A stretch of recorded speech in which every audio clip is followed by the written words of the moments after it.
ജനലക്ഷങ്ങൾ ഒരുമിച്ച് കൂടി ഒരു സാഗരത്തിൽ നമ്മൾ ഒന്നായി. അള്ളാഹു ഖബൂൽ ചെയ്യട്ടെ. മടങ്ങി വരുമ്പോൾ മുസ്ദലിഫയിൽ നമ്മൾ പലരും വഴിതെറ്റിപ്പോയി എന്നല്ല, ചിലപ്പോൾ നടന്ന് ക്ഷീണിച്ച് അങ്ങോട്ടും ഇങ്ങോട്ടും ഇത്തിരി മാറിപ്പോയിട്ടുണ്ട്.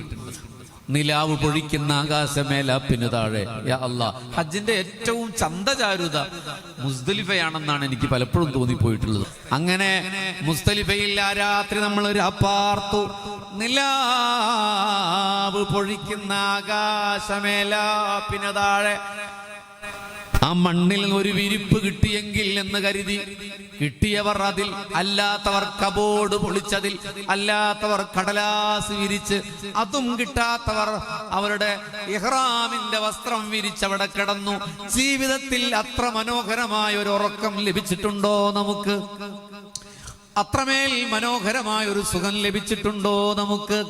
എല്ലാം മറന്നൊരുറക്കം. ലോക ഇസ്ലാമിക സമൂഹത്തിന്റെ പരിച്ഛേദം നിലവായി മുസ്ദലിഫയിൽ ഇങ്ങനെ രാപ്പാർത്ത ആ രാത്രിയെ ഓർക്കുമോ നിങ്ങൾ?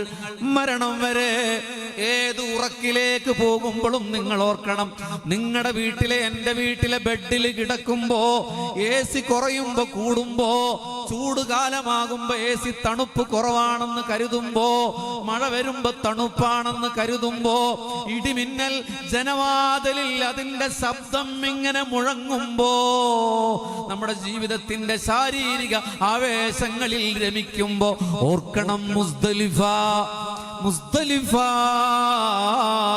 പുണ്യനബിയും കടന്നുപോയ ജനപദങ്ങളിലെ സകല പ്രവാചകന്മാരും ഔലിയാക്കന്മാരും സഹാബത്തും മില്യൺ അല്ല ട്രില്യൺ കണക്കിന് ജനകോടികൾ കിടന്നുറങ്ങിയ ആ ഇടത്തിലാണ് ഈ ജില്ലയിൽ നിന്ന്, ഈ സംസ്ഥാനത്ത് നിന്ന് പോയി ഞാനും നിങ്ങളും അനാഥമായ പോലെ കിടന്നത്. പുലർക്കാലം വിടുന്നതിന് മുമ്പ് മിനയിലേക്ക് നമ്മൾ ഒഴുകിപ്പോയി. കടല് തുറന്നു വിട്ടതുപോലെ ഒരു തുഷാര ബിന്ദുവായി മുസ്ദലിഫയിൽ നിന്ന് മിനയിലേക്ക് ഒഴുകുമ്പോ 5-7 കിലോമീറ്റർ ദൂരം നടന്നില്ലേ ഹബീബേ, നടന്നില്ലേ?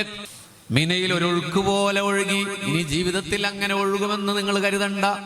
ഹബീബേ, വരാനിരിക്കുന്നവരെ ഇത് നിങ്ങളുടെ ജീവിതത്തിന്റെ ഒരു പ്രതീക്ഷയായി മനസ്സിൽ കരുതണം. പിന്നെ നമ്മൾ ജംറയിൽ കല്ലെറിഞ്ഞു. വലിയ പ്രയാസങ്ങളൊന്നുമില്ലാതെ 3 ദിവസം കല്ലെറിഞ്ഞു. പോകാനിരിക്കുന്നവരെ എത്ര പൈസ ഉണ്ടായിട്ടെന്താണ് കാര്യം? മറ്റുള്ളതിന് വേണ്ടി ചെലവഴിച്ചിട്ടെന്താണ് കാര്യം? പറ്റുമെങ്കിൽ പോകണം. നിങ്ങൾ ഹജ്ജിന്, ഒരു ഉംറയ്ക്കെങ്കിലും പോകണം.